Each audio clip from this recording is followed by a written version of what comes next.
नमस्कार, मैं हूं अमीश देवगन और आप देख रहे हैं देश का सबसे बड़ा debate show Aar Paar. All India Majlise Ittehad ul Muslimeen यानी AIMIM और पार्टी के नाम का अगर हम हिंदी अनुवाद करें तो इसका मतलब है अखिल भारतीय मुस्लिम संघ। इस पार्टी के मुखिया असदुद्दीन ओवैसी ने कहा है कि प्रधानमंत्री मोदी का आधिकारिक तौर पर भूमि पूजन कार्यक्रम में हिस्सा लेना उनके संवैधानिक शपथ का बड़ा उल्लंघन होगा, इसलिए इन जनाब को आईना दिखाने का आज दिन है। और मैं आज इतिहास निकालकर इन्हें आईना दिखाने वाला हूं, क्योंकि आज बात तथ्यों पर आधारित होगी। यहां ओवैसी के नुमाइंदे भी मौजूद होंगे, क्योंकि प्रधानमंत्री बनने के बाद मोदी गुरुद्वारे में गए, मस्जिदों में गए, तब तो ओवैसी को नहीं लगा था कि संवैधानिक शपथ का उल्लंघन होगा। फिर आज क्यों लग रहा है कि श्री राम के नाम पर जो मंदिर बन रहा है वहां पर जाने से उल्लंघन हो जाएगा, यानी श्री राम नाम का दर्द है उन्हें। क्योंकि ओवैसी ने तो एक टीवी इंटरव्यू में यह तक कह दिया कि मोदी कॉन्करर यानी एक विजेता की तरह अयोध्या जा रहे हैं। आखिर ये कैसी सोच है? क्या भारत में पहले कोई पीएम किसी धार्मिक स्थल पर नहीं गया? आज तथ्य पर आर पार होगा और इसी पर होगी देश की सबसे बड़ी बहस। राम का काम संविधान के खिलाफ कैसे? एक तरफ अयोध्या में भूमि पूजन की तैयारी है, राम नगरी में उत्सव है। 5 अगस्त के ऐतिहासिक दिन के लिए राम का धाम अयोध्या सज सवर कर तैयार हो रहा है। लेकिन इसी बीच असदुद्दीन ओवैसी मैदान में कूद पड़े हैं। ओवैसी कह रहे हैं पीएम मोदी का आधिकारिक तौर पर भूमि पूजन कार्यक्रम में हिस्सा लेना उनके संवैधानिक शपथ का उल्लंघन होगा। धर्मनिरपेक्षता संविधान के मूल ढांचे का हिस्सा है। हम नहीं भूल सकते कि 400 सालों से ज्यादा वक्त तक बाबरी मस्जिद अयोध्या में थी और 1992 में अपराधी भीड़ ने इसे ध्वस्त कर दिया। बेहतर यह है कि प्रधानमंत्री वजीर आज़म नरेंद्र मोदी उस फंक्शन में वो शिरकत ना करें। उसमें अगर वो बहैसियत प्राइम मिनिस्टर प्रधानमंत्री शिरकत करेंगे तो देश को एक मैसेज जाएगा कि प्रधानमंत्री एक फेथ के मानने वालों को सपोर्ट कर रहे हैं। परेशानी ये है कि प्रधानमंत्री हैं वो और देश का कोई रिलीजन नहीं है। जिन लोगों ने जीवन भर संविधान को तार-तार किया है, भारत की संस्कृति को मिटा देने का संकल्प कर रखा है, भारत के प्रधानमंत्री श्री नरेंद्र मोदी जी को पंथ निरपेक्षता की नसीहत दे रहे हैं। ये वही ओवैसी हैं जिन्होंने सुप्रीम कोर्ट के फैसले के बाद कहा था कि मुझे मेरी मस्जिद वापस चाहिए। दूसरी तरफ इन्हीं की पार्टी के सांसद इम्तियाज जलील तो यहाँ तक कह चुके हैं कि भूमि पूजन के लिए 2 घंटे की अनुमति मिली है तो मस्जिद में नमाज पढ़ने की अनुमति क्यों नहीं दी जा सकती? क्या भूमि पूजन के वक्त कोरोना वायरस छुट्टी पर चला जाएगा? लेकिन बड़ा सवाल उस मुद्दे को लेकर है जिसे ओवैसी ने उठाया है, क्योंकि 1951 में तत्कालीन राष्ट्रपति डॉक्टर राजेंद्र प्रसाद सोमनाथ मंदिर के उद्घाटन कार्यक्रम में शामिल हुए थे। इसके अलावा तमाम मंत्री और सांसद धार्मिक जगहों पर जाते हैं। ओवैसी साहब को ध्यान रखना चाहिए कि ये तमाम लोग भी संविधान की शपथ लेते हैं। तो आखिर पीएम मोदी के 2 घंटे के अयोध्या दौरे में ऐसा कौन सा तूफान खड़ा हो जाएगा, या फिर ओवैसी का दर्द कुछ और है? आज इसी पर होगी देश की सबसे बड़ी बहस। राम का काम संविधान के खिलाफ कैसे? और अब ओवैसी के भड़काऊ ज्ञान का विश्लेषण सुनिए। भूमि पूजन सांप्रदायिक बताते हैं, ट्वीट में बाबरी मस्जिद का जिक्र करते हैं। प्रधानमंत्री बनने के बाद मोदी गुरुद्वारे और मस्जिदों में भी जाते रहे हैं। पीएम का जाना गलत तो तमाम मुख्यमंत्रियों और प्रधानमंत्रियों का इफ्तार पार्टी देना कैसे सही हो सकता है? संविधान की दुहाई देने वाले ओवैसी ने संविधान की मूल प्रति को नहीं देखा। भारत की संस्कृति को दिखाने के लिए संविधान में श्री राम की तस्वीर है।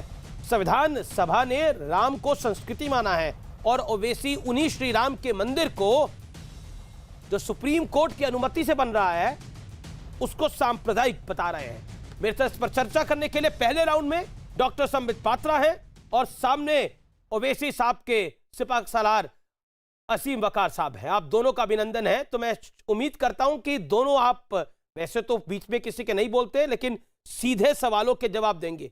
पहले बारी असीम बकार साहब आपकी है, और मेरा बहुत सीधा सवाल आपसे यह है कि जब संविधान की मूल प्रति में ही श्री राम की तस्वीर है, तो श्री राम के मंदिर का भूमि पूजन करना संविधान के खिलाफ कैसे हो जाएगा? श्री राम की मंदिर से विरोध नहीं है, विवादित मामले से विरोध है। क्योंकि ये जो जहां भूमि पूजन के लिए प्रधानमंत्री जी जा रहे हैं, इन्हीं ने एक ओथ ली है हिंदुस्तान के संविधान की। उस ओथ को मैं चाहता हूं प्रधानमंत्री जी दोबारा से सुने, क्योंकि ये जो मामला है अभी कोर्ट में पेंडिंग है।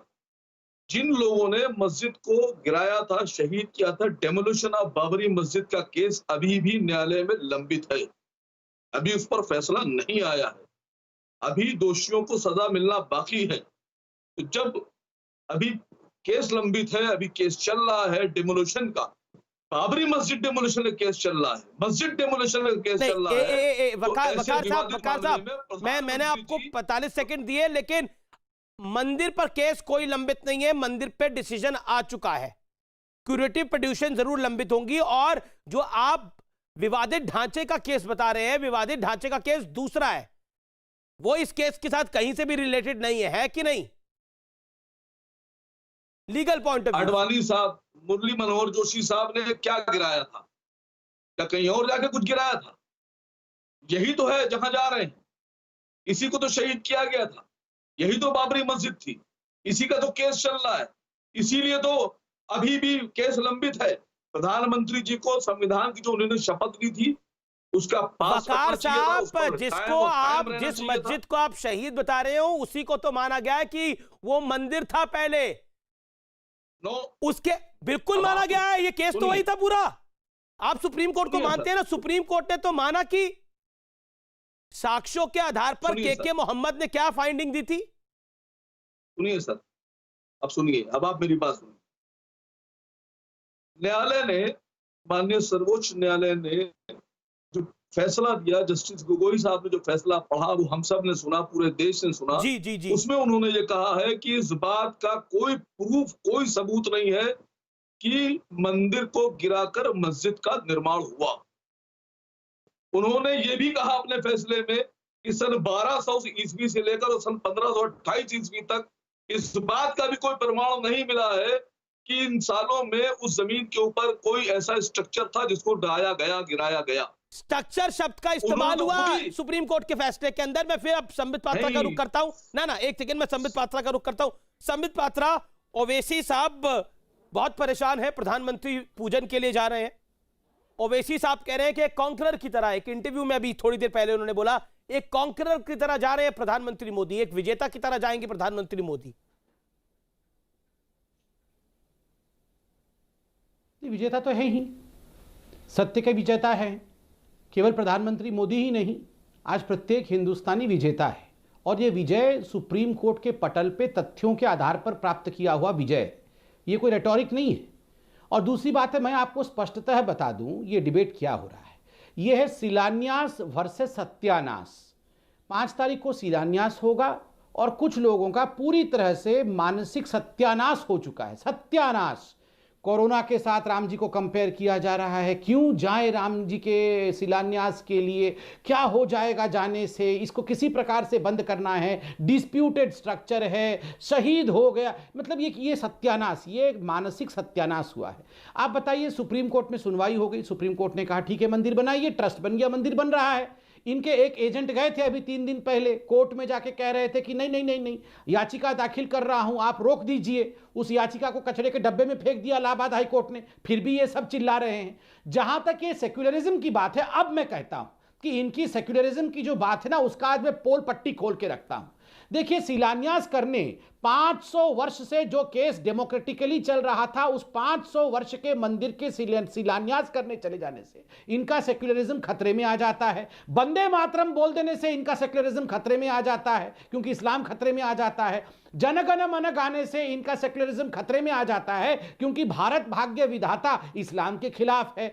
भारत माता की जय, अगर खंजर भी रख दोगे तो भी मैं भारत माता की जय नहीं कहूंगा, क्योंकि सेक्युलरिज्म खतरे में आ जाएगा। किंतु सेक्युलरिज्म खतरे में तब नहीं आता है जब जालीदार टोपी पहन के देश का प्रधानमंत्री इफ्तार पार्टी मनाता है। सेक्युलरिज्म खतरे में तब नहीं आता है जब अजमेर शरीफ में चद्दर चढ़ाने के लिए दिया जाता है और उसका सीधा प्रसारण होता है, प्रधानमंत्री देते हैं चद्दर, उस समय सेक्युलरिज्म खतरे में नहीं आता है। सेक्युलरिज्म खतरे में तब नहीं आता है जब ये लोग कहते हैं 15 मिनट के लिए पुलिस हटा दो, फिर देखो हम 100 करोड़ हिंदुओं का क्या करते हैं, उस समय सेक्युलरिज्म खतरे में नहीं आता है। सेक्युलरिज्म खतरे में तब नहीं आता है जब ये कहते हैं कि 15 करोड़ वर्सेस 100 करोड़। ये सेक्युलरिज्म नहीं है जनाब, ये जिन्नाइज्म है, जिन्नाइज्म।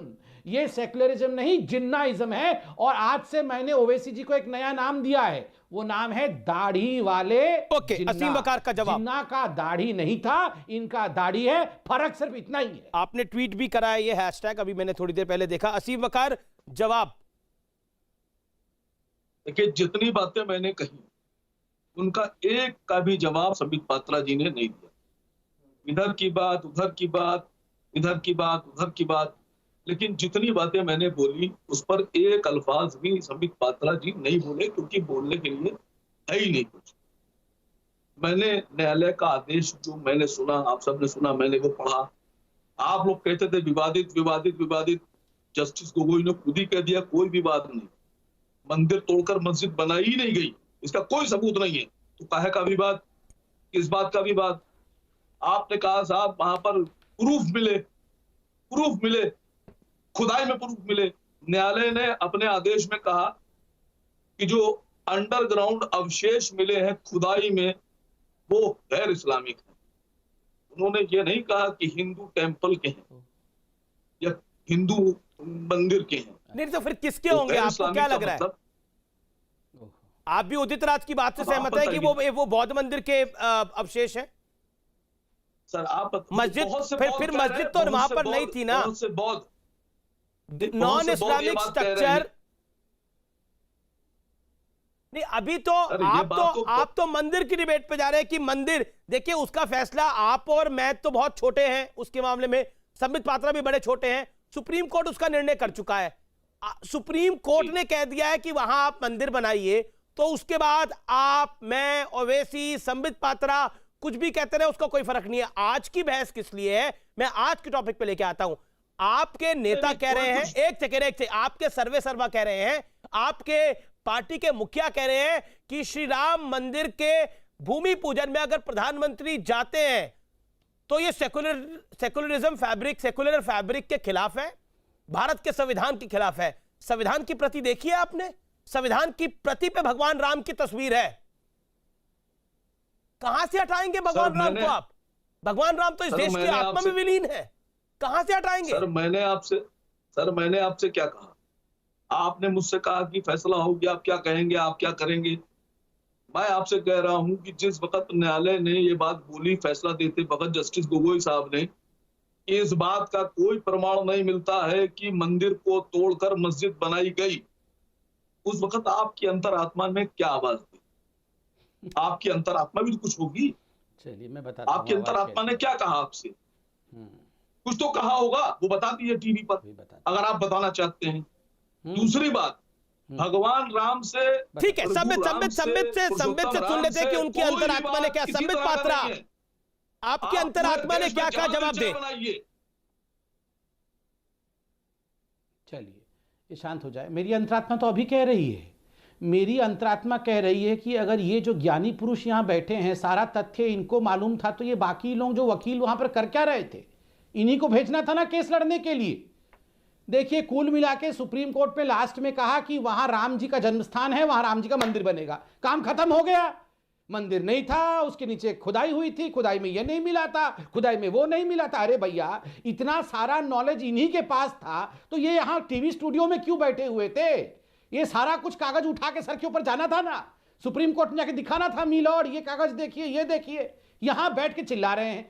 देखिए असीम भाई, ये सब सत्यानाश हो रखा है। शिलान्यास होगा तो सत्यानाश होगा, कहीं पूजन होगा तो कहीं सूजन होगा। इनके दिल में, इनके दिमाग में सब सूजन हो रखा है। कहीं दीप जले, कहीं दिल जले वाली हालत है। ये सारे दिल जले बन के बैठे हुए हैं, और इन दिल जलों से लड़के हमें अपनी ब्लड प्रेशर नहीं बढ़ानी है।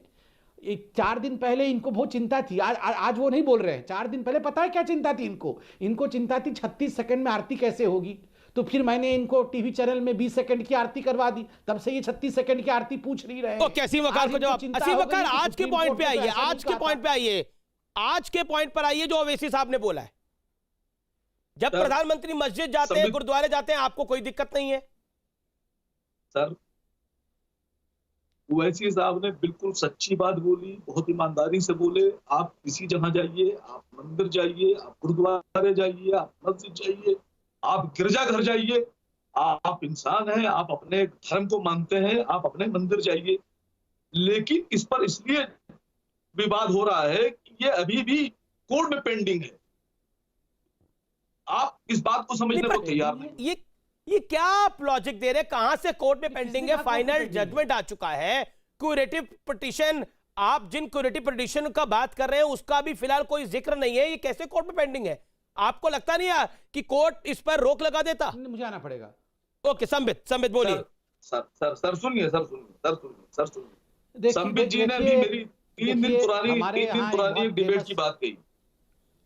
अमीश भाई, मैं तो यही सुनता आ रहा हूँ। चलिए छोड़िए ना, आपको आरती नहीं करना है, आप मत करिए। आप में विषय पे जो आरती की बात की थी, ये मैंने नहीं की। आपको आरती करना नहीं करना है। ये हिंदुस्तान के सनातनी हिंदुओं के सबसे बड़े आदि शंकराचार्य स्वामी स्वरूपानंद सरस्वती साहब के जो शिष्य हैं, अभी मुक्तेश्वरानंद सरस्वती, ये उन्होंने सवाल उठाया है और आप उनकी बेहुरमती और बेइज्जती कर रहे हैं। मैं जवाब देता हूँ। और अभी मुक्तेश्वरानंद की बेइज्जती, उनकी बेहुरमती आप चिंता मत करिए, मुझे बोलने दीजिए। बेइज्जती है।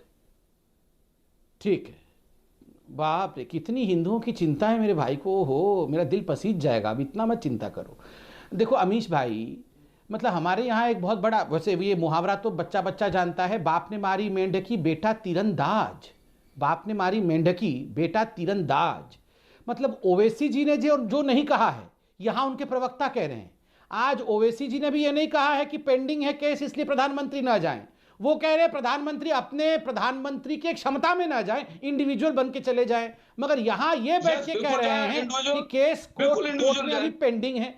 ये कौन से, ये मंगल ग्रह की कोर्ट में पेंडिंग है? नहीं, कौन से ग्रह के केस, कौन से ग्रह में पेंडिंग है भैया? मतलब कहां से पढ़ के आप लोग आते हैं? कौन से कोर्ट में पेंडिंग है? इलाहाबाद कोर्ट में गए थे ना आपके वो जो भाईजान, क्या हुआ? फेंक दिया उसको इलाहाबाद हाई कोर्ट ने ना, होगा शिलान्यास कहा। फिर भी आप मुझे बताइए कौन से कोर्ट में पेंडिंग है कि वहां मंदिर नहीं बन सकता है? मतलब बाप ने मारी मेंढकी बेटा तीरंदाज, एक से बढ़कर एक सत्यानाशी आए हुए हैं और हमारा भी ब्लड प्रेशर बढ़ा रहे हैं डिबेट में। जी, मैं अब तो आप तीरंदाज बन गए, फिर इसका मतलब आप तीरंदाज हो गए। संबित जवाब देंगे। आप तीरंदाज हो गए। संबित, असीम वकार कह रहे हैं कि आप तीरंदाज हो गए हैं। हाँ, तो शुरू से ही तीरंदाज थे, कौन से आज हुए हैं? ऐसे थोड़ी हार के बैठे हुए हैं ये सब। हम असली तीर चलाते हैं, वो मेंढकी वाले तीर नहीं चलाते हैं आपकी तरह। आपके पास तीर होते ना फैक्ट्स के, आपके कमान में अगर फैक्ट्स होते तो सुप्रीम कोर्ट में केस जीतते।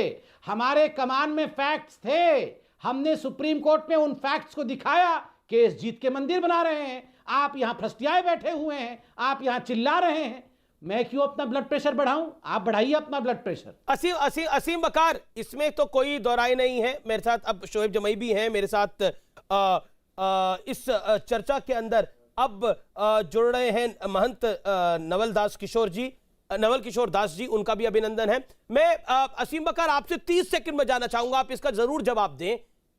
ओवैसी साहब ने एक ही रट लगा रखी है कि ये सेकुलर फैब्रिक के खिलाफ है।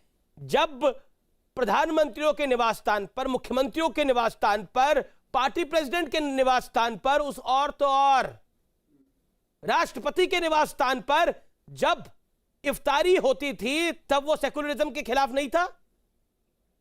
इफ्तारी सेकुलरिज्म के पक्ष में है, राम मंदिर का पूजन सेकुलरिज्म के खिलाफ है। और आपकी पार्टी का तो नाम ही एक धर्म के नाम पर है, ऑल इंडिया मजलिसे इत्तेहादुल मुसलमीन, यानी भारतीय मुस्लिम संघ। असीम वकार, ऑडियो आप तक नहीं जा रहा, हम दोबारा आपको कनेक्ट करते हैं। शोएब जमई है मेरे साथ। शोएब जमई, प्रधानमंत्री को जाना चाहिए या नहीं जाना चाहिए? देखिए, जहां तक आस्था की बात है करोड़ों हिंदुओं की, तो कोई भी बात मैं ऐसा नहीं करना चाहूंगा कि आज उनकी आस्था को चोट पहुंचे।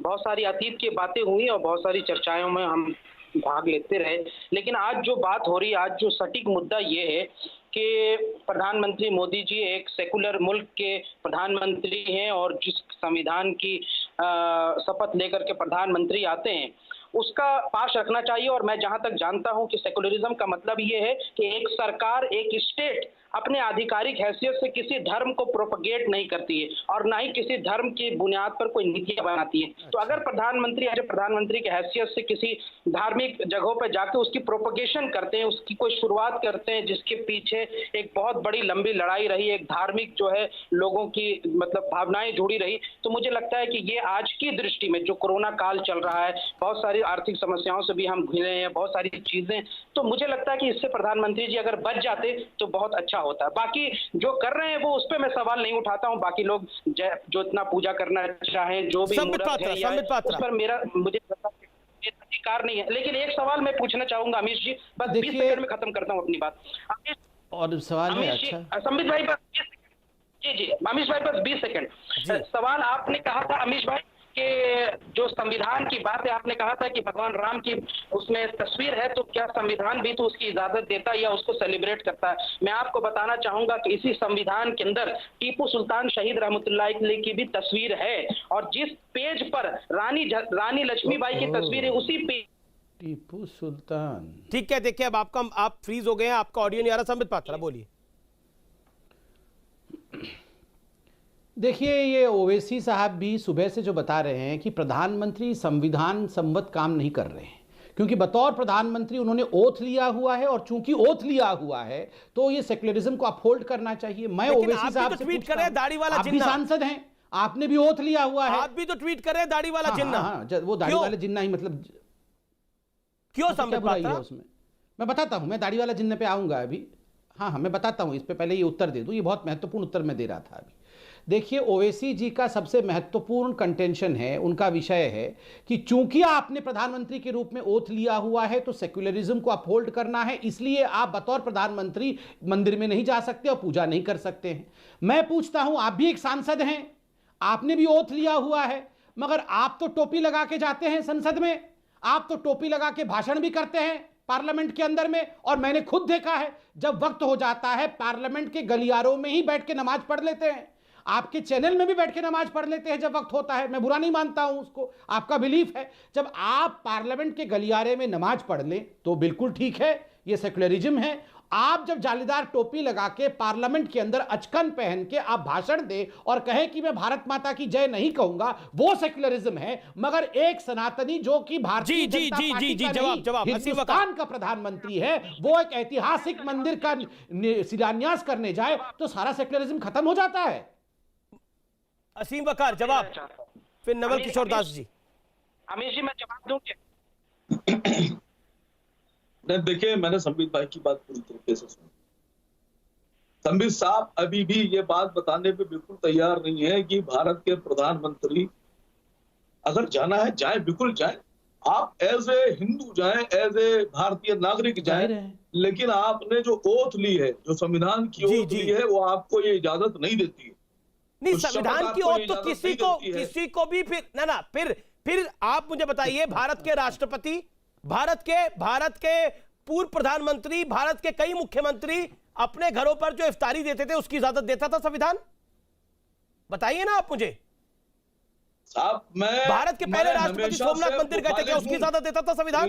सुनिए, मैं मुखालिफ हूं उन रोजा अफ्तार पार्टियों के, और मैं कभी भी किसी भी पॉलिटिकल पार्टी के रोजा अफ्तार में कभी नहीं गया। नहीं, आप नहीं गए होंगे, देते नहीं, इस देश में दिए गए कि नहीं दिए गए?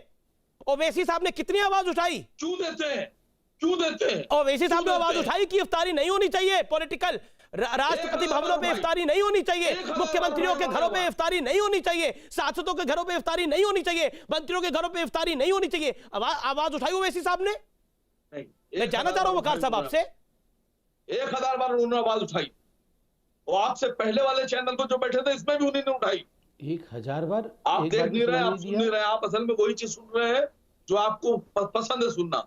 आप वो चीज देखते हैं जो आपको देखना पसंद है। आप ना सच्चाई देख रहे हैं, ना आप सच्चाई सुन रहे हैं। हाँ, ये तो सच है ही नहीं कि सुप्रीम कोर्ट ने राम मंदिर सुप्रीम कोर्ट ने राम मंदिर बनाने की इजाजत दी है, ये सच्चाई नहीं है। ये सच्चाई कहां है? भारत के संविधान में कि प्रति पे भगवान राम की तस्वीर है, ये सच्चाई कहां है? ये सच्चाई थोड़ी है ये सब चीजें।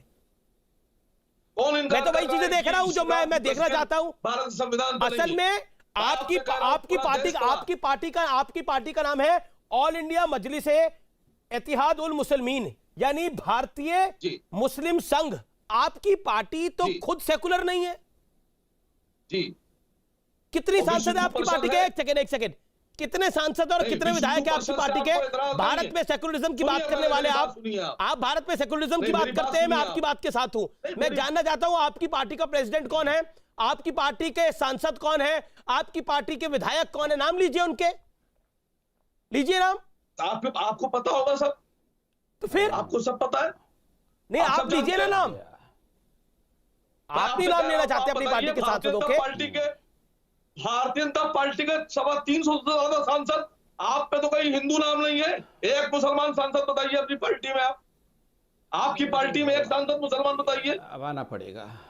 कौन सांसद है आपकी पार्टी में जो जीत? तो आपकी पार्टी का तो नाम ही कम्युनल नाम है साहब। हमारी पार्टी का नाम है, लेकिन हम दिल से कम्युनल नहीं है। अमीश भाई, ओके, ये दिल से कम्युनल नहीं है। बीजेपी का नाम भारतीय जनता पार्टी है, लेकिन ये दिल से कम्युनल है। यही कहना चाह रहे हैं आप संबित पात्रा। देन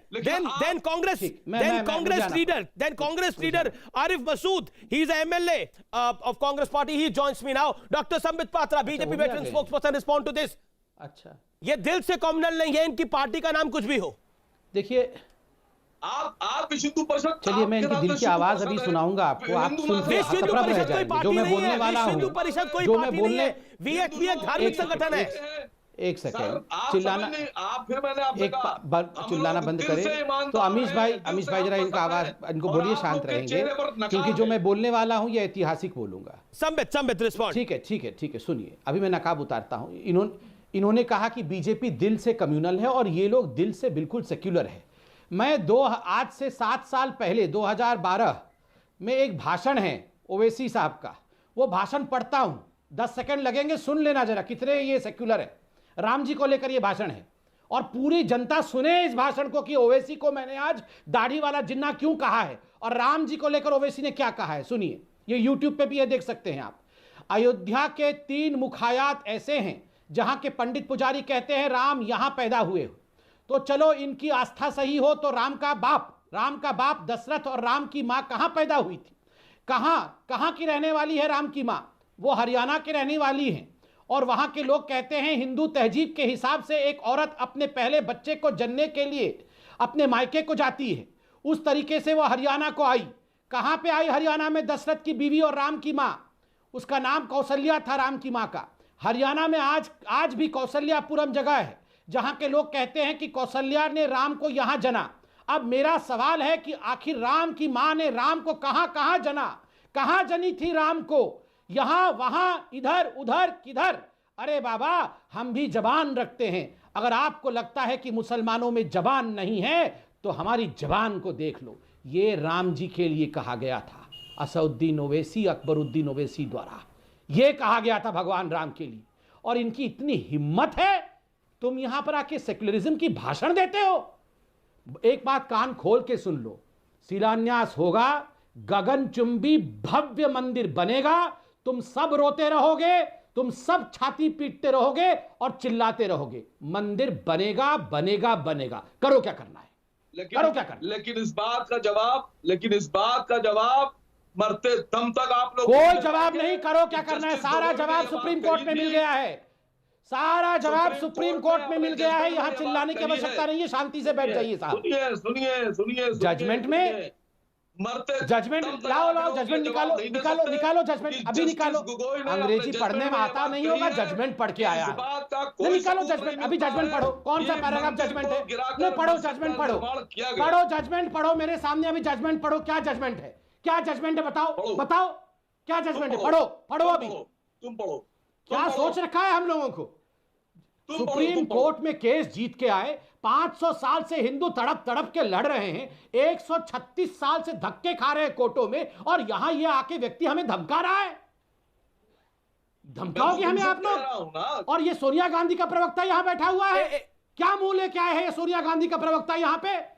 नहीं क्या मुंह लेके, नहीं किसी, आज सबको सुनना पड़ेगा। एक सेकंड, आरिफ मसूद, गुस्सा है हमारे दिल के अंदर, सुन के जाओ यहाँ पर, ये सारे लोगों को आज सुन के जाना पड़ेगा। ये सोनिया गांधी का प्रवक्ता यहाँ किस मुंह से आया है? ये वही सोनिया गांधी एंटोनियो माइनो है जिन्होंने सुप्रीम कोर्ट में हलफनामा दिया कि राम का अस्तित्व नहीं है, राम है नहीं, राम काल्पनिक है, राम डज नॉट एग्जिस्ट। और आज क्या डिबेट करने आए हैं यहाँ पे? क्या डिबेट करने आए हैं? आरिफ भाई को लेके आता हूं, आरिफ मसूद जी, जो ओवैसी साहब ने एक डिबेट करने आए हैं। आरिफ मसूद जी, जो ओवैसी साहब ने कहा है कि भारत के आरिफ जी, आवाज आ रही है आपको?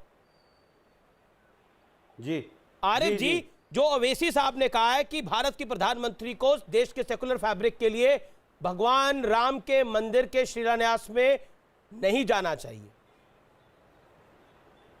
आप क्या कहना चाहते हैं? देखिए, पहले तो मैं ये कहूंगा कि 2 मिनट जो बात मैं कहना चाह रहा हूं, सभी महानुभावों से अनुरोध है कि गौर से सुन लें। जी, एक बड़ी बात यह है कि सुप्रीम कोर्ट ने एक फैसला दिया, और जब सर्वोच्च न्यायालय का फैसला आया, मैं उस दिशा में नहीं जाऊंगा। उस फैसले से ना मैं मुतमईन हुआ, ना देश के बहुत सारे लोग जो संविधान पे भरोसा रखते हैं वो मुतमईन हुए।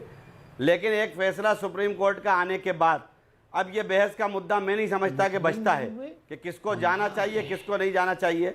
हमारी बाबरी मस्जिद हमसे लेकर अगर सुप्रीम कोर्ट ने तय कर दिया, एक दूसरे फरीक को दे दी, क्योंकि 2 लोग गए थे, 2 पक्ष गए थे अदालत, और एक पक्ष ने लड़ाई लड़ी और एक पक्ष को नाउमीदी मिली। नहीं, बाबरी मस्जिद में विवादित ढांचा, सुप्रीम कोर्ट ने उसको सर्वोच्च न्यायालय के कहने के बाद, एक सेकंड आरिफ मसूद साहब, मेरी बात सुन ले पहले। आपकी बात तो सुनो, लेकिन आप बाबरी मस्जिद बोल रहे हैं, बाबरी मस्जिद नहीं है, विवादित ढांचा है, वो विवादित ढांचा था। नहीं, वो आपके हिसाब से होगा, हमारे हिसाब से जिंदगी के आखिरी लम्हे तक वो था, और अब हम कानून के हिसाब से है भैया, फैसला आने के हमारे बाद हिसाब से नहीं, कानून के हिसाब से नहीं जाना चाहते।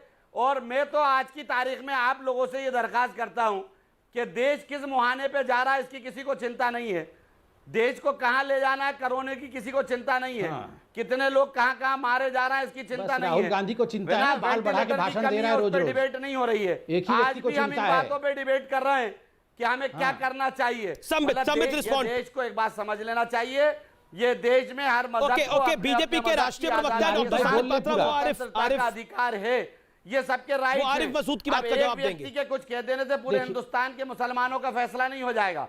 अब ये शांत हो जाएं, मैंने सुन लिया पूरा। आज भी बहुत सारे लोग आरिफ मसूद क्या बोला आपने? आज भी इत्तेफाक नहीं रखते। नहीं, बिल्कुल नहीं, इत्तेफाक ना रखते हो, लेकिन सुप्रीम कोर्ट का निर्णय तो सुप्रीम कोर्ट का निर्णय होता है। संबित पात्रा, संवैधानिक न्यायालय का फैसला है, इसलिए एक्सेप्ट करा। एक सेकंड, और जबरदस्ती आप इनकी आवाज को जरा कम करिए, ये बहुत कुछ बोल गए हैं। बोलिए, सुनिए, शांति से बैठ के सुनिए यहाँ पे। आरिफ जी, आरिफ अब आपने काफी देर बोला, संबित पात्रा को सुनिए। इनकी आवाज कम करिए जरा आरिफ जी की। मुख्यमंत्री आरिफ जी ने बहुत देर बोल लिया, बहुत गलत भी बोल लिया है, आप बोलने दिया जाए हमें। और लोगों को अरे महाराज, आप ही नॉन स्टॉप नहीं बोलेंगे, 3.5 मिनट से आप बोल रहे हैं। संबित पात्रा को सुनिए ना। महंत, एक सेकेंड, महंत नवल किशोर दास जी भी काफी देर से इंतजार कर रहे हैं। एक सेकेंड, बोलिए संबित। आप बहुत बड़ा बोले आरिफ जी। देखिए आरिफ जी, क्या सर उठा के जो आज डिबेट, नहीं सुनिए, मेरी बात सुनिए जरा। मैं गुस्सा से नहीं बोलूंगा, मगर मैं बहुत पीड़ित हूं आज। इन्होंने कहा कि हम मुतमईन नहीं हैं, हम नहीं मानते सुप्रीम कोर्ट के इस वर्डिक्ट, मगर करें क्या? ये नहीं मानते हैं, ओवैसी नहीं मानते हैं, वकार नहीं मानते हैं, मतलब कहां पे आप सरिया कोर्ट में जाएंगे? अब इस देश में सुप्रीम कोर्ट को नहीं माना जाएगा, सरिया कोर्ट में होगा। और आरिफ साहब, आप क्या मुंह उठा के यहाँ डिबेट करने आ गए? आरिफ साहब की आवाज को कम किया जाए, मैंने इनको पूरा सुना है, ये बीच में चिल्लाना बंद करे, मुझे बोलने दिया जाए। मेरे भगवान राम के मंदिर के ऊपर निरंतर आक्रमण हो रहा है, मुझे बोलने का अधिकार है। जब हम बोल रहे हैं, आरिफ जी कृपया शांति से सुने, कृपया शांति से सुने, मैं आपके बीच में नहीं बोल रहा था, मैं रिक्वेस्ट कर रहा हूं। अमीश जी, आपसे भी रिक्वेस्ट कर रहा हूं कि आप इनकी आवाज को डाउन करें, मुझे सुन लिया जाए। केवल 20 सेकंड बोलूंगा, उसके बाद आप फ्लोर आरिफ जी को दे दीजिएगा। जो लोग अस्पतालों में आप इनकी आवाज को कम रखिए। आरिफ जी, आरपी के सवाल का जवाब दे रहे हैं, लड़ना नहीं चाहता हूं, इन लोगों ने माहौल बिगाड़ा। जवाब देने दीजिए ना उनको। मुझे जवाब दिया जाए, जवाब देने का मौका दिया जाए। आरिफ जी, आप क्यों मुंह उठा के यहाँ पे डिबेट करने आए हैं? आप ही की है ना सोनिया गांधी ने एफिडेविट दिया था ना, Ram does not exist, Ram का कोई वर्चस्व नहीं है, राम काल्पनिक पात्र है, यही कहा था ना। मणिशंकर अय्यर ने कहा था ना, कौन से कमरे में पैदा हुआ था राम, लाओ सर्टिफिकेट, कौन से कमरे में पैदा हुआ था। शशि थरूर ने यही कहा था ना, कोई अच्छा हिंदू राम मंदिर बनाना नहीं चाहता है। हिंदू आतंकवाद, हिंदू पाकिस्तान, राम मंदिर को लेकर किसने कहा था? शांति से बैठिए जरा, शांति से इनको चुप कराइए। अमीश भाई मैं लड़ना नहीं चाहता हूं, मैं इनके ऊपर व्यक्तिगत नहीं होना चाहता हूं, शांति से बैठे। ये मेरा गुस्सा है, ये मेरा गुस्सा कांग्रेस पार्टी पे है, मैं सोनिया जी को एड्रेस कर रहा हूं, इनको बीच में मत लाइए। ये जो जनेऊधारी बनते हैं, ये राहुल गांधी जो कोर्ट के ऊपर जनेऊ पहन के बैठते हैं, और ये जो प्रियंका गांधी राधे मां बनी हुई थी, ये पूरा वेशभूषा धारण करके राधे मां बनी हुई थी, ये सारे के सारे इलेक्शन के समय राधे मां बन जाती है, पंडित बन जाते हैं। कहां है ये सबब? निकल कर नहीं बोल सकते हैं कि हाँ मंदिर बनना चाहिए। अपने एजेंट को भेजते हैं वहां पर जाके कि जाके याचिका दो, PIL दाखिल करो कि प्रधानमंत्री जाके शिलान्यास नहीं करेंगे।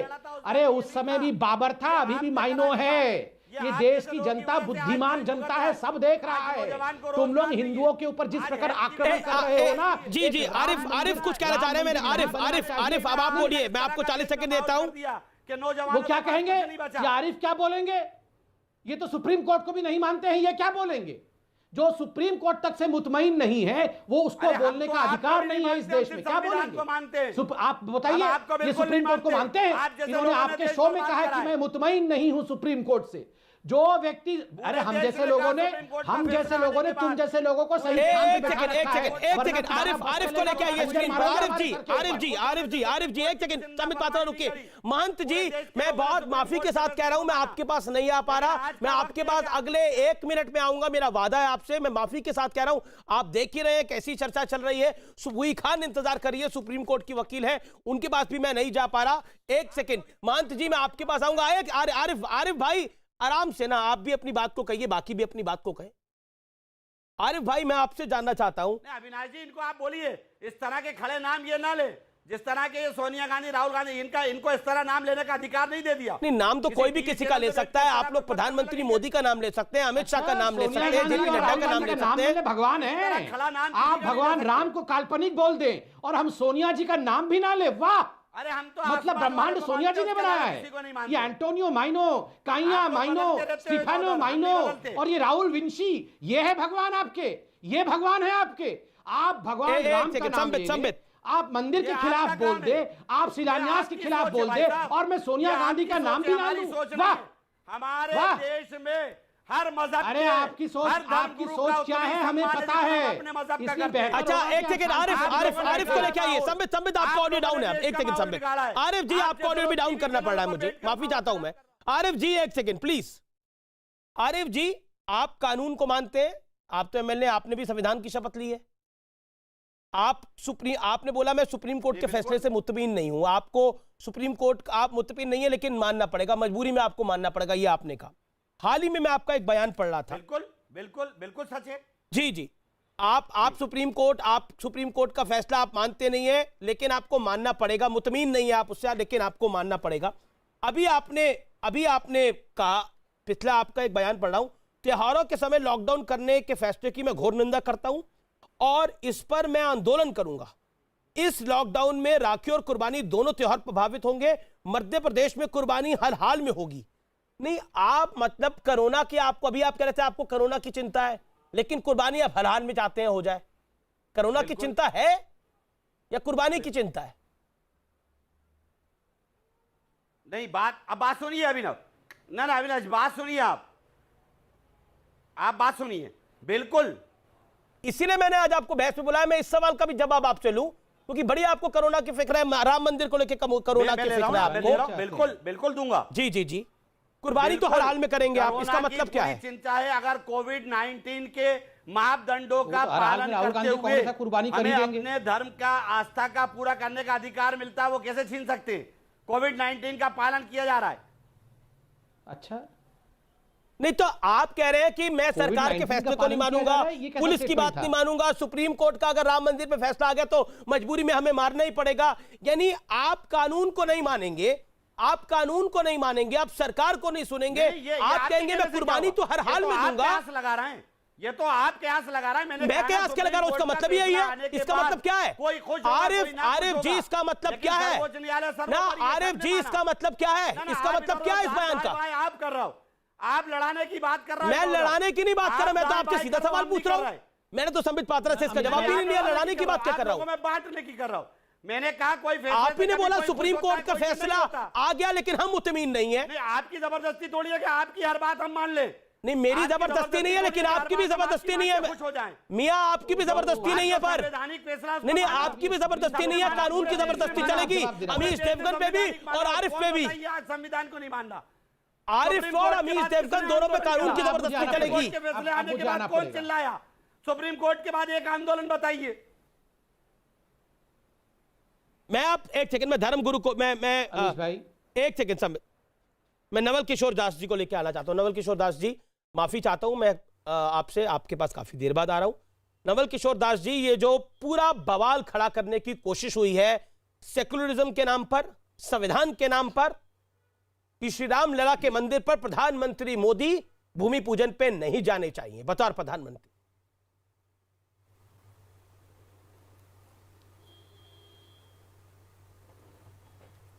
आवाज ही कट गई। आवाज आ रही है महंत जी आपको? नहीं आ रही, आपकी आ रही है। पर मेरा सवाल आपसे ये है कि कुछ लोग, जी बोलिए। मैं सुन, देखिए पूरा देश प्रसन्न है, आनंदित है, उल्लासित है। ये कुछ लोग न संविधान को मानते हैं, न देश को मानते हैं, पूरे देश को केवल शरीयत के हिसाब पर देखना चाहते हैं। अभी आपके सामने कहा कि हम कोर्ट को नहीं मानते, संविधान को नहीं मानते। कोई भी प्रधानमंत्री, अभी आपने प्रश्न किया था इनसे कि 4 पार्टियां होती थी तब धर्मपेच पे कोई दिक्कत, कोई जवाब मिला आपको? मिलेगा भी नहीं, क्योंकि इनके अनुकूल हो बहुत अच्छा है साहब, इनके प्रतिकूल हो बहुत बुरा है साहब। ये चाहते हैं कि जो हम चाहें वही हो। तो ये पाकिस्तान नहीं है, ये हिंदुस्तान है। और मंदिर का निर्माण कोर्ट के आदेश पर हो रहा है, साक्ष्यों के आधार पर हो रहा है। और मैं कहना चाहता हूं, ये देश का ज्यादातर मुसलमान भी बहुत प्रसन्न है। वो भी एक मुसलमान है जो कौशल्या की जन्मभूमि से मिट्टी लेके आ रहा है। हम कैसे मान लें? ये तथाकथित लोग जिनको लगता है कि हम राजनीति कैसे करेंगे, अब हिंदू मुसलमान को बांटेंगे कैसे, मुझे लगता है वो लोग कुछ परेशान हैं। बाकी लोग सब प्रसन्न हैं, आनंदित हैं। कई लोगों ने टीवी पे कहा कि भले हमारी किसी परिस्थिति के कारण पूजा पद्धति बदल गई हो, भगवान राम हमारे पूर्वज हैं, भगवान राम का हम आदर करते हैं। तो ऐसे लोगों का हम भी आदर करते हैं जो देश का संविधान को नहीं मानते, देश को नहीं मानते, जो भगवान राम को नहीं मानते, हम उनको भी नहीं मानते। जिसका राम से कोई संबंध नहीं, देश के संविधान से कोई संबंध नहीं, उससे हमारा काय का संबंध साहब? जो देश को मां कहेगा, भगवान राम को अपना पूर्व मानेगा और अपनी आस्था के अनुसार उपासना करे, मना नहीं, हमने कभी मना नहीं किया। हमने कभी नहीं कहा कि प्रधानमंत्री क्यों जा रहे हैं मस्जिद में, हमने कभी नहीं कहा पार्टियां क्यों हो रही हैं। फिर कुछ लोगों को पेट में दर्द क्यों हो रहा है जी? आरिफ जी जवाब। दर्द हो रहा है, मंदिर था ही, आप लोगों को सहयोग करना चाहिए। हम तब से बैठे थे। मैं कहना चाहता हूं, हर पार्टी का व्यक्ति वहां है, हर समाज का व्यक्ति आए, सम्मान करे और सेवा करे। हम स्वागत करते हैं सबका। मसूद, आपको तो कहना चाहिए, क्योंकि इस पूरे इसमें इनविटेशन राहुल गांधी को भी मिलना चाहिए, उनको भी जाना चाहिए। आपको तो ये लाइन लेनी चाहिए। स्वागत है उनका। आरिफ मसूद जी, एक सेकंड महंत जी, आपने अपनी बात को रखा। आरिफ जी, आरिफ बोलिए। अविनाश जी, अमीश महंत जी को मैं बड़ा आदर करता हूं और मैं उनसे ये कह रहा हूं कि हमने विरोध नहीं करा, और कौन जाएगा कौन नहीं जाएगा इस पे हमने बहस नहीं करी। महंत जी और संविधान का हम बहुत आदर करते हैं। आपने कहा कि धर्मनिरपेक्ष का प्रधानमंत्री नहीं जा सकता। जब 4 पार्टियां होती थी धर्मनिरपेक्ष नहीं था क्या? अभी से हो गया, बताइए आप। ये आपने सुना नहीं? वो किसी और पैनलिस्ट ने बोला। प्रधानमंत्री राष्ट्रपति नवाज पढ़ते थे, धर्मनिरपेक्ष नहीं था। कौन जाएगा? 2 महीने पहले तो नहीं हो गया भैया, 1 साल पहले तो नहीं हो गया। 1947 से देश धर्मनिरपेक्ष है। ये समय देश में इस बात का वेंटिलेटर की कोरोना में आप नालियां लाल कर देंगे, उस तरह आप लाखों बकरों की काट देंगे, भैंसों को काटेंगे, ऊंटों को काटेंगे, तब कोरोना में कोई दिक्कत नहीं होगी। राम मंदिर का शिलान्यास हो जाएगा, बड़ी चिंता है आपको। आपका वो हम आदर करते हैं। आप कहिए कि कोई परवाह नहीं होगी, कहिए ना। आप लोग भी इस बात का ध्यान रखिए। इस देश में सबको, अब वो तो बहुत सारी बली भी हमने अभी तक ध्यान नहीं रखा है, आगे भी ध्यान रखेंगे। और आप भी ध्यान रखिए, ये ध्यान रखने का ठेका केवल बहुसंख्यक समाज पर नहीं है। मान जी, सुबुई खान को लेके आता हूं मैं। सुबुई खान, सुबुई खान, आपने आरिफ को भी सुना, आपने असीम वकार साहब को भी सुना, आपने शोएब जवाई को भी सुना। सुबुई खान जी। अमीश, सबसे पहले तो मैं ये बोलना चाहती हूँ कि बाबर चला गया, अपनी औलादों को छोड़ गया। ओवैसी साहब का ये बयान कि प्रधानमंत्री जी जाके अगर भूमि पूजन में पार्टिसिपेट कर लेते हैं श्री राम के, जो राम मंदिर निर्माण हो रहा है, तो वो देश का सेक्युलर फैब्रिक खतरे में आ जाता है। मुझे हंसी आती है। सेक्युलरिज्म वर्ड कहाँ आता है? सेक्युलर वर्ड आता है संविधान में। संविधान का कस्टोडियन कौन है? सर्वोच्च न्यायालय, सुप्रीम कोर्ट। संविधान के भी कस्टोडियन ने इतने लंबे केस चलने के बाद सारे तथ्यों के आधार पे प्रॉपर मेरिट्स पे केस डिसाइड करके राम मंदिर निर्माण के फेवर में जजमेंट दिया। उसको तो नहीं मानेंगे, लेकिन संविधान में मेंशन्ड एक वर्ड सेक्युलर को इतना बड़ा अपने सर का ताज बना लेंगे, जो हमारे देश के विभाजन के बाद एक्चुअली हमारे कॉन्स्टिट्यूशन का पार्ट था भी नहीं। कुछ विधर्मी सरकारों द्वारा अपना एजेंडा चलाने के लिए डेलिबरेटली संविधान में डाला गया। और चलिए डाल भी दिया था तो उसके रियल सेंस में इस्तेमाल कर लेते, उसको सूडो सेंस में इस्तेमाल किया। लेकिन मैं इस बात से खुश हूं कि इन बाबर की औलादों ने एक काम बहुत अच्छा किया है। उस सूडो सेक्युलरिज्म से जो हमारे देश का युवा भटक रहा था, जो हमारे देश का जी, आरिफ कुछ कहना चाह रहे हैं, असीम वकार भी कुछ कहना चाह रहे हैं। एक सेकंड आरिफ, पहले आप। सबको इन्होंने हिंदू होने का एहसास दिला दिया। आरिफ, एक्चुअली में हमारे देश का यूथ जानता है कि उसको अब हिंदुइज्म के साथ और हिंदू संस्कृति के साथ मेरा निवेदन है कि बहस को हिंदू मुसलमान ना करा जाए, टॉपिक पे रहा जाए, जो टॉपिक है आज का। ओके आरिफ जी। हिंदू में एक संस्कृति की बात करती हूँ, प्लीज मुझे 5 सेकंड्स दीजिए। जब मैं यही कहना चाह रहा हूँ कि इस देश में बहुत हो गया बंटवारा, आपस में लड़ाना। मेहरबानी करके अब देश में जो वास्तव में देश पर आप भी कहते हैं ना कि उस तरफ पर बहस होना चाहिए। आप भी कहते हैं कि कुर्बानी हर हाल में करेंगे। ये तो आप सोचिए ना।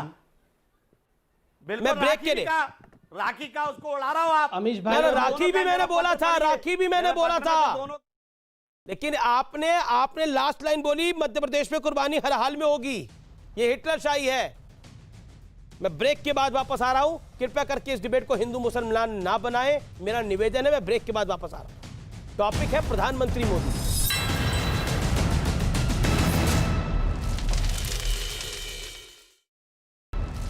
Welcome back. आप देख रहे हैं आर पार। मैं सीधा संबित पात्रा का रुख करता हूं। संबित पात्रा, महाराष्ट्र के सीएम उद्धव ठाकरे ने, आपने भी उस पर ट्वीट करा है, ई पूजा का जिक्र किया है कि ई पूजा भी करी जा सकती है, जो कांग्रेस के समर्थन से सरकार चल रही है।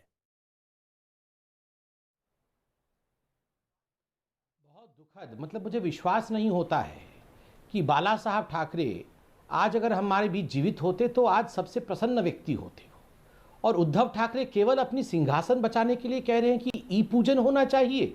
ये लोग जो ई सेक्युलरिस्ट बने हुए हैं ना, मैं आज तमाम न्यूज़ 18 के व्यूअर्स से कहूँगा कि इन ई सेक्युलरिस्ट्स को आप सब जरा ई श्राप दीजिए। घर में बैठ के ही कोविड के नियम को पालन करते हुए मोबाइल से ही ई श्राप देना है कि जाओ, अगली बार सत्ता में नहीं आओगे। जब अगली बार चुनाव का नतीजा आएगा तो पिता पुत्र बोल रहे होंगे ई का हो गया, ई का हो गया। हाँ, ई पूजा कराएंगे। मगर छोड़िए, वो तो आजकल सोनिया सेना बना हुआ है, शिवसेना, उनके विषय में बात करके कोई लाभ नहीं है, दुनिया उनको जानती है। मगर ये जो असली गद्दार हैं देश के, जिन्होंने, अब देखो सबसे बड़ी बात है कांग्रेस पार्टी। देखिए 2019 में याद करिए, कोर्ट के पटल में खड़े होकर कपिल सिब्बल, असदुद्दीन ओवैसी कह रहे थे सुनवाई नहीं होनी चाहिए किसी भी कीमत पर। 2019 के लोकसभा के चुनाव के बाद सुनवाई होनी चाहिए। और तो और धमकी दी थी इनके एक वकील ने, एक बड़े वकील ने अपना गाउन उतार के फेंक दिया था। कोर्ट ने उस पर उनको लताड़ा था कि अगर सुनवाई हो गई तो मैं नहीं आऊंगा, ऐसा धमकी दिया था। और तो और कोर्ट के फ्लोर में खड़े होकर भगवान राम के मंदिर के नक्शे आरिफ मसूद जवाब। आरिफ भाई अब क्या बोलेंगे? नहीं, जवाब उनका जवाब भी आप ही देंगे क्या संबित? ऐसा तो नहीं हो सकता। बढ़वाइए आप पहले, वॉइस बढ़वाइए। नहीं जवाब दे, नहीं जवाब। आज जब मंदिर बन रहा है, आपकी आवाज, आपकी वॉइस बड़ी हुई है, आपकी वॉइस बड़ी हुई है, आप बोलिए, आपकी आवाज आ रही है, बोलिए। वॉइस कम रहे तो अच्छे है, वॉइस बढ़ा के क्या करवाना है भैया? बात कह रहा हूं, जो 3-4 वोट भी मिल रहा होगा वो भी घट जाएगा वॉइस बढ़ाने से। क्या कहा? प्रधानमंत्री जाए ना जाए ये बहस का मुद्दा भी नहीं होना चाहिए। ये प्रधानमंत्री 2500 बार सब जगह गए, वास्तविक बात है। देश के दूसरे प्रधानमंत्री भी गए, जवाहरलाल नेहरू जी भी गए, इस पे कोई बहस का मुद्दा नहीं है। और अगर एक व्यक्ति ने नहीं, जवाहरलाल नेहरू जी सोमनाथ मंदिर नहीं गए, मना कर दिया। याद दिलाइए या ना ना ना ना ना अभी नेहरू जी को एक्सपोज करता हूं। सोमनाथ और मेरे पास समय फिलहाल इतना ही है। मैं माफी चाहता हूं, मैं कई मेहमानों के पास इस दौर में अब नहीं जा पाऊंगा। फिलहाल आर पार में इतना ही। आप देखते रहिए न्यूज़ 18 इंडिया। नमस्कार।